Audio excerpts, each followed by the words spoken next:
கழிவுநீர் வாய்க்காலை தூர்வாரும் பணியின் போது உடைக்கப்பட்ட சிமெண்ட் ஸ்லாப்களை மறுபடியும் போடாமல் அலட்சியம் காட்டி வருவதால் திறந்து கிடக்கும் கழிவுநீர் வாய்க்காலால் விபத்து ஏற்படும் அபாயம் நேரிட்டுள்ளது.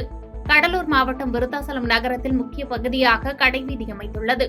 இங்குள்ள கழிவுநீர் செல்லும் வாய்க்கால்கள் முறையாக தூர்வாரப்படாததால் கழிவுநீர் சாலையோரம் தேங்கி நின்றது.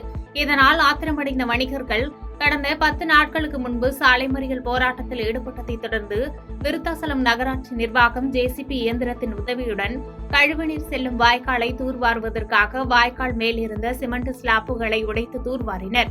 அவ்வாறு தூர்வாரிய பின்பு திறந்து கிடக்கும் கழிவுநீர் வாய்க்காலை மூடாமல் இருப்பதால் விபத்து நேரிடும் அபாயம் உள்ளது. இந்த நிலையில் உடனடியாக நகராட்சி நிர்வாகம் திறந்து கிடக்கும் கழிவுநீர் வாய்க்காலுக்கு சிமெண்ட் ஸ்லாப்புகள் கொண்டு மூட வேண்டும் என வணிகர்கள் மற்றும் பொதுமக்கள் கோரிக்கை வைத்துள்ளனர்.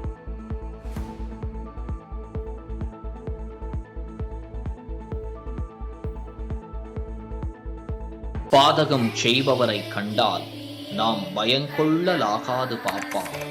மோதி மிதித்து விடு பாப்பா, அவர் முகத்தில் உமிழ்ந்து விடு பாப்பா. அண்மை செய்திகளை உடனுக்குடன் தெரிந்து கொள்ள இணைந்திருங்கள் இயம்நாடு தொலைக்காட்சியுடன்.